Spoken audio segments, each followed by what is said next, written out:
Hello everybody, this is video number 6 in a series of videos on Python programming for engineers. My name is Mark Bakker and I work at the Delft University of Technology. In this video we will reflect on a few things that happened last week. We'll talk more about fsolve and an alternative to fsolve called bisection, and we'll talk a little bit about functions that return multiple values. One of the assignments last week was to analyze the data that we gathered while we're doing the experiment for emptying a reservoir.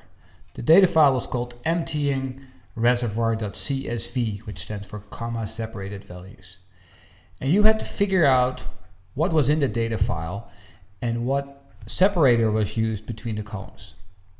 Many of you double-clicked on the CSV file, which opened the CSV file in Excel.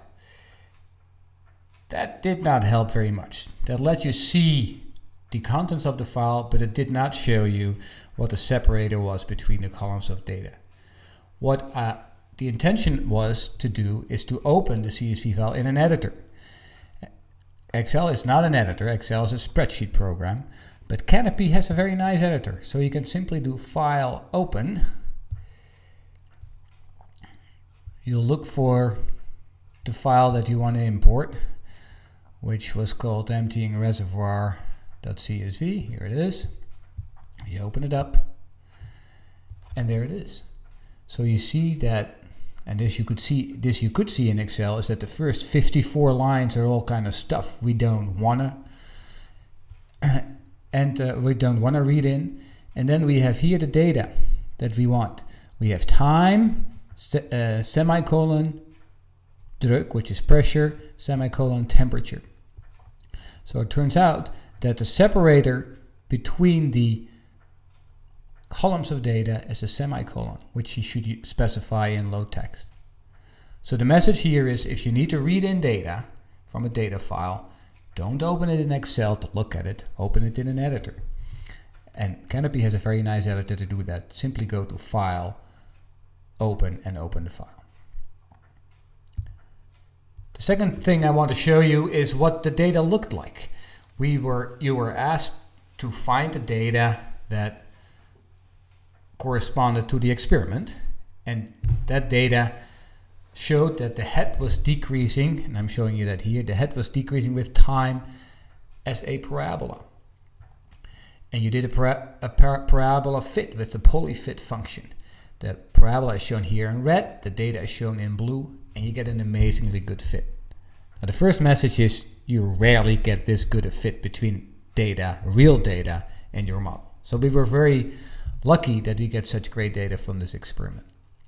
The second thing I asked you to do is to calculate how quickly the head dropped with time by calculating the derivative of this function, dh dt. And since we know the parameters of the parabola, that was easy to do. The function is shown here. Dh dt is 2 times a0 times t plus a1, where a0 and a1 were 2 of the parameters of the parabola. And a2 disappears because if you take the derivative of a constant, it's 0. Then I also asked you to calculate the derivative with respect to time numerically by taking the difference between 2 adjacent values of the head and divide it by the time between them. And you can do that in 2 different ways. You can take head at point 1 minus head at point 0 divided by 30, or you can take a slightly bigger gap, the head at point 2 minus the head at point 0 divided by 60. Either way, when you plot that, you get this graph, and this is what you should have gotten. The black line is a derivative of the parabola. The red line and the blue line are 2 different ways of taking the derivative numerically from the data, and you see it doesn't work very well. We get a pretty good fit through this data, but calculating the derivative numerically from real data is very difficult to do, just because there is always a little bit of error in the data.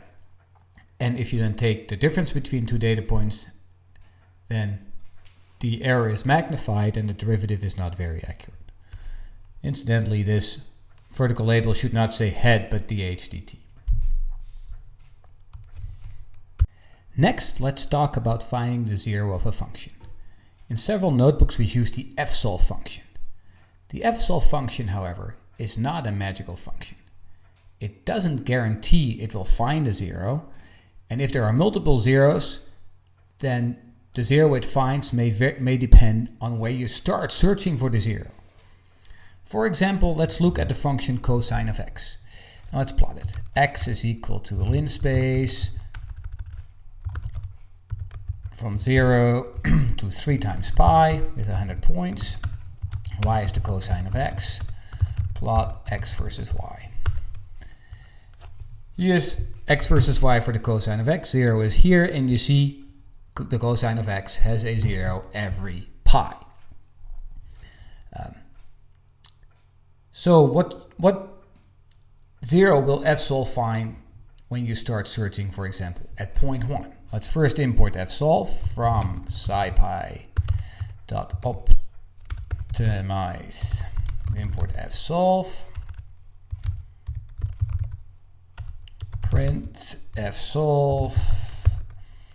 The function we want to find the 0 for is the cosine function, and the starting point where we start the search is at 0.1. And you see when we start searching at 0.1, it finds the 0 at 7.85, which is this 0 right here. If you start at a different location, for example at 0.2, it finds yet another one.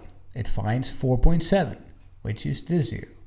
If you start searching at 0.3, it finds, that's a half pi. It finds this one. So fsolve depends on the starting location when it starts searching. And we'll talk more about how these root finding algorithms work in the third period. But for now, let's try to see if we can make a graph where on the x-axis we plot the starting location and on the y-axis we plot the 0 it finds. This will be a nice demonstration of how to create an array, fill the array with a loop. So the x start values, let's say it's a range. We start searching at point 1. The last we end at 3 and with steps of point 1. These are all these starting locations we want to try with fsolve. Then the 0 location we're going to store in an array that I call x0, and we have to initialize that array by making it filled with, for example, zeros, and it has the length of x start. So x0 is now an array that we're going to fill one item after an item. We do a loop for I in range. Well, how many do we have? Well, the same as the length of x0 or of x start if you wish. They have the same length, right?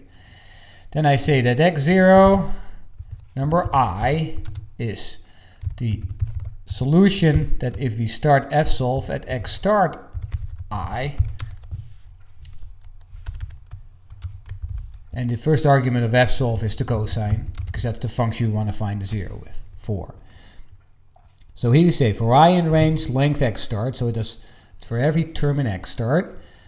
The 0 we find, we store in x0 number I, and we find fsolve of the cosine function, and we start searching at x start I. Then when we're done, we plot the starting value versus the location of the 0 that it finds, and let's plot a blue dot. There's our solution. Now let's put some labels on there. X label, starting point, Y label, location of 0. So you see that as we found out here before, that with the starting point is at point 1, it finds almost 8, 2.5 times pi. When it's at point 2, it finds 1.5 times pi. For all these starting locations, it finds the same 1/2 pi. But if you are at 2.9, it actually finds minus 1/2 pi as being the 0. So it very much depends on where you start. This should give you an idea of how these loops again work, how you index your arrays, how you fill an array. You first have to create x0 as an array, then you fill it every time you call fsolve, you put a value in a different spot of that array. What now if you want to find the zero of a function between two values? For example, you want to find the zero of the cosine function between 0 and pi. Wouldn't it be nice if fsolve has an extra argument where you can say search between these two values? But unfortunately, fsolve doesn't have that capability. So we need to use a different function, and we will use the bisection method. The bisection method is a very simple method that you'll learn about in period 3, but we will use it here, and the method is called bisect. The Python function is called bisect. And it's again in the scipy.optimize package. So we say from scipy.optimize import bisect, shift enter, and if we now go here, we do bisect and we open the parenthesis, it will tell us what to do. We click on the plus sign. It tells you it's the basic bisection routine to find the zero of the function f between the arguments a and b. So you have to give it a function. We have the cosine function, a and b, the values where we want to search. And it says one more thing, fa and fb cannot have the same signs. Well, that kind of makes sense, right? So if fa is larger than 0 and fb is larger than 0, then the function, the bisection method will think, well, if they're both positive, how could it be that there is a 0 between? Well, it can be, but the bisection method cannot find it. Let's try it out.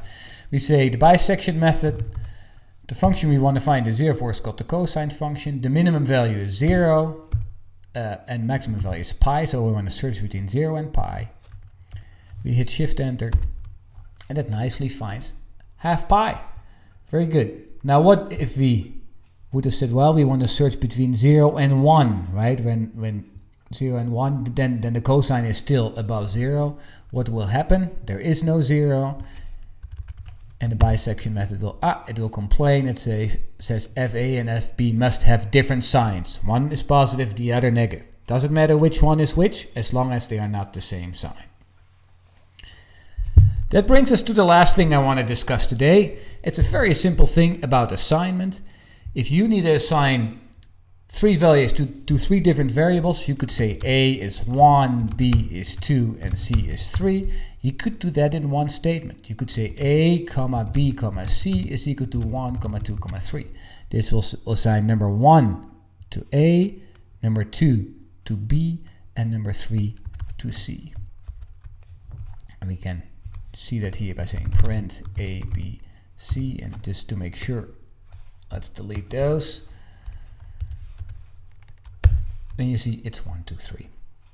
The same thing works with functions. We can write a function def test and say we pass it the argument x and we return 3 things. We return x, we return x squared, and we return x to the power 3. So we can call test with the number 2 and print that to the screen. And it doesn't work because what? Oh, because I forgot to put the value 2 where it's x squared. We get 2, 4, and 8. That works nicely. Now what if I want to store the x value in the variable a, x squared in b, and x cubed in 3? We can do that in one statement. We say a, comma, b, comma, c is equal to test 2. Right? The test function returns 3 things, and I want to store those 3 in a, b, and c. And then let's print them out. Print a, print b, print c. And you see you get 2, 4, and 8 stored in a, b, and c separately. That's all I have for you today. I hope to see you next time.